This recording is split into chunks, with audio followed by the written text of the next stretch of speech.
हम बहुत लंबे समय से गड्ढों में रहते रहते आदी हो गए। ये सड़कें, ये सत्ता का परिवर्तन से, ये हवाई जहाज, ये विकास से हमारा सम्मान नहीं लौटने वाला।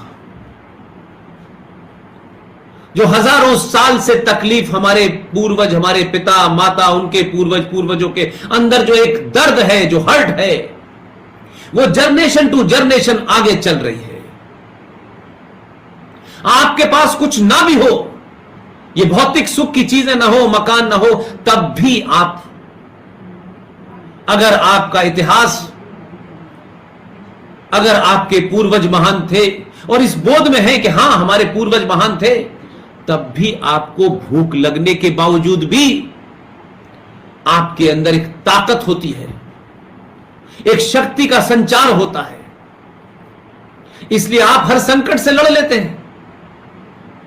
मगर आप सब कुछ है आपके पास, एक इंफिनिटी कॉम्प्लेक्स में जीने वाली कौम, एक कुंठाग्रस्त कौम कभी बहादुर नहीं बनती।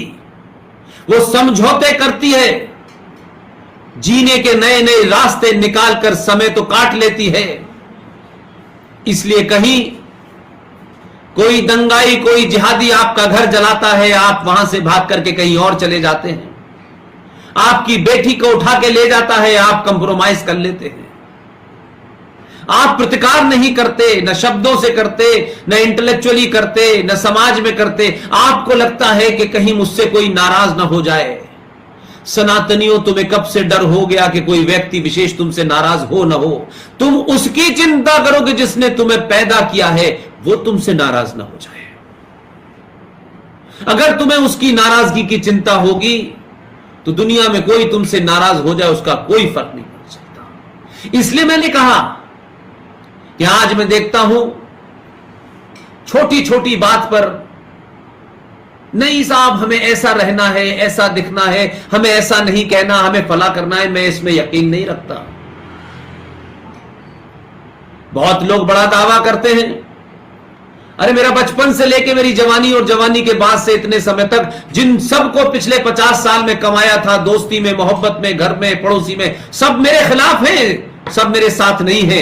मैंने चिंता नहीं की। मैंने कहा कोई मेरे खिलाफ हो जाए, मुझे उसकी चिंता नहीं है, राष्ट्र मेरे साथ रहना चाहिए। एक दो लोगों से अपोलोजिस्टिक हो जाते हैं लोग, आप ऐसा बोलिए, ऐसा मत बोलिए, ऐसा करिए, वैसा करिए। मैं राजनीतिक व्यक्ति नहीं हूं, वोट बैंक की राजनीति करने नहीं आया हूं मैं। मुझे किसी को खुश नहीं करना है। जिसको मेरी बात अच्छी लगेगी वो जरूर खुश होगा, और जिसके मंसूबों को मैं कुठाराघात कर रहा हूं, जिनके मंसूबों को मैं एक्सपोज कर रहा हूं, उन्हें मैं नहीं अच्छा लगूंगा। उनके अच्छा लगने और नहीं लगने से मैंने जन्म नहीं लिया है। लिहाजा जब मैं इस बात की चिंता नहीं करता कि मुझे भाषा की शालीनता और शब्दों की मर्यादा के बीच में अपनी बात कहनी है, तथ्यों से कहनी है, पूरे जोर से कहनी है, पूरे यकीन से कहनी है, तो मुझे किसी की चिंता नहीं होती। इसलिए कपिल भाई ने जो काम किया है वो काबिले तारीफ काम है।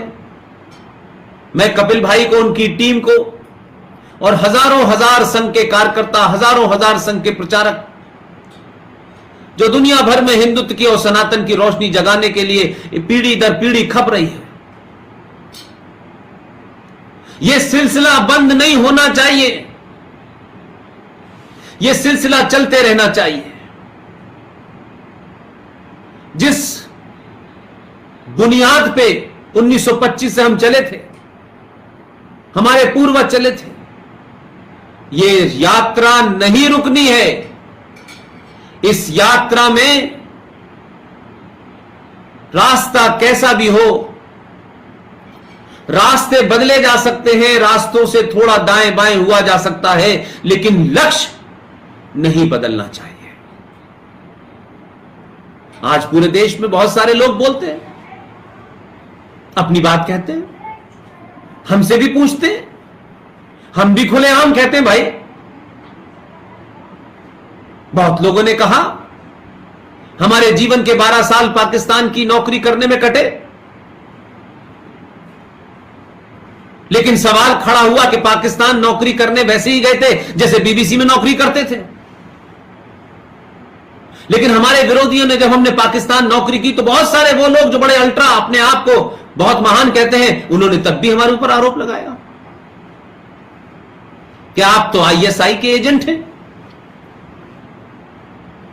हमने कहा आईएसआई के एजेंट हैं और आपके पास खबर है तो आपको किसी ने रोका है इस देश में पुलिस के पास जाके बताने के लिए, लेकिन वो अपने अल्टीरियस मोटिव के लिए ये आरोप लगाते हैं। किसी का कद छोटा ना हो जाए, कहीं हमसे बड़ा ना बन जाए। बड़ा बनने के लिए नहीं आया हूं मैं, बड़ा बनने के लिए रास्ता तय नहीं किया है। लेकिन जब बोलना शुरू किया और भाषा की बात हुई तो कुछ लोगों को लगा ये भाषा तो कुछ आरएसएस से मिलती जुलती लगती है।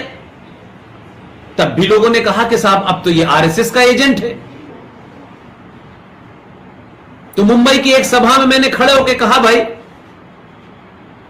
मुझे आप गाली दें, मेरे परिवार को गाली दें, मेरी मां को गाली दें, मेरी बहनों को गाली दें, यह आपकी अपनी संस्कृति है, आपका अपना कल्चर है, लेकिन तय कर लें कि मैं आरएसएस का एजेंट हूं या बीजेपी का एजेंट हूं या आईएसआई का एजेंट हूं। लेकिन मैंने उनसे बड़े शब्दों में साफ कहा, उस दिन के बाद से लोगों ने कहना बंद कर दिया। मैंने साफ साफ कहा, कपिल भाई, मैंने कहा उनसे,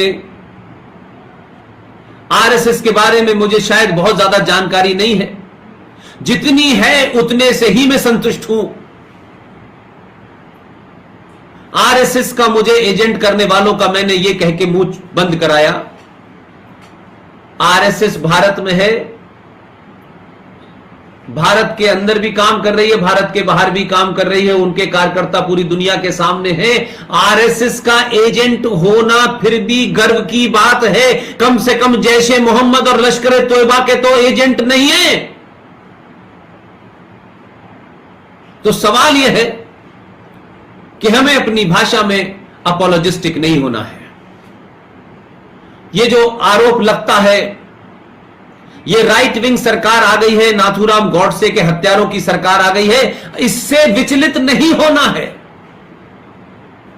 हम कौन हैं, कहां से आए हैं, सत्ता में कैसे हैं, किस तरीके से हैं, अपने आदर्शों के प्रति हमारा एक कमिटमेंट है, इससे विचलित करने के लिए ही आप पे आरोप लगते हैं। और जब जब आप पे आरोप लगते हैं, आप अपना रास्ता बदल देते हैं, तो वो तमाम सारी ताकतें कामयाब हो जाती हैं। दुनिया में उन्हीं की इज्जत होती है जो अपनी बात और अपने लक्ष्य से डिगते नहीं हैं। मैं कुछ सोच के, कुछ समझ करके इस रास्ते पे चला हूं। मेरा बार बार कहना है कि जब तक मेरी सांस चल रही है, तब तक बिना किसी हिचक के, हिचकिचाहट के, इन धमकियों के बीच भी यह यात्रा रुकने वाली नहीं है। लोग सवाल उठाते हैं मुझसे, राजीव दीक्षित जी कैसे चले गए, कमलेश तिवारी कैसे चले गए। मैंने कहा मैं नहीं जानता उन विचारों के बारे में, न किसी से मिला हूं, न मैंने किसी को देखा है। जिस जमाने वो थे उस जमाने में पत्रकारिता में था। लेकिन एक सवाल पूछता हूं मैं, यह हमारे समाज की जिम्मेदारी है कि colonel R S. Singh, colonel G D. Bakshi, major Gaurav Arya, Sikandar Rizvi, Lalit Ambardar, Sushil Pandit, इनकी सुरक्षा उस समाज को लेनी चाहिए जो समाज ये मानता है कि ये वो बात तथ्यों पे कह रहे हैं कि इनकी बात को काटा नहीं जाएगा। अगर समाज जिम्मेदारी नहीं लेगा तो ये मरने और मारने का सिलसिला चलता रहेगा। लोग आएंगे, चले जाएंगे, और जो समाज जब अपने नेतृत्व करने वाले लोगों के प्रति उनके मन में श्रद्धा नहीं होगी, और यह मैसेज नहीं होगा कि अगर इनको किसी ने छुआ तो समाज में इसका बड़ा रिएक्शन होगा। और अगर आप ये एहसास कराने में दूर रहे तो यह सिलसिला रुकेगा नहीं। स्वामी श्रद्धानंद की हत्या हुई, यह सिलसिला तब से चल रहा है। इसलिए पालघर की हत्या से पहले की घटना को भी हमें याद रखना चाहिए कि इस देश में एक विदेशी महिला आती है, कैसे वो इस देश के सत्ता के सबसे बड़े परिवार में इंडक्ट होती है, और उस परिवार में आने के बाद इंदिरा गांधी चली जाती है, उसका देवर चला जाता है, फिर उसका पति चला जाता है, और फिर किस तरीके से 10 साल तक अप्रत्यक्ष रूप से वो राज्य करती है। लेकिन जो लोग पालघर की घटना पे चिंता होना चाहिए। लेकिन सवाल सबसे बड़ा क्या है, पालघर की घटना वहां हो रही है, उन ताकतों के जमीन पर हो रही है, इसलिए हमें अचंभित नहीं होना चाहिए। हमें इस बात का मनन जरूर करना चाहिए कि हमारे सनातनी धर्म के 4 शंकराचार्यों में से एक शंकराचार्य को तमिलनाडु की उस वक्त मंत्री के ऊपर दबाव और ब्लैकमेल करने के बाद दिल्ली से एक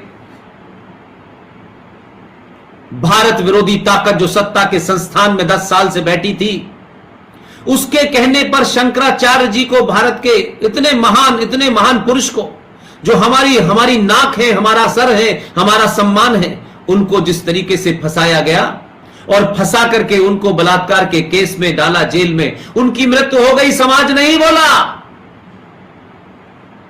वो प्रतिक्रिया जो आनी चाहिए थी देश के अंदर वो नहीं आई।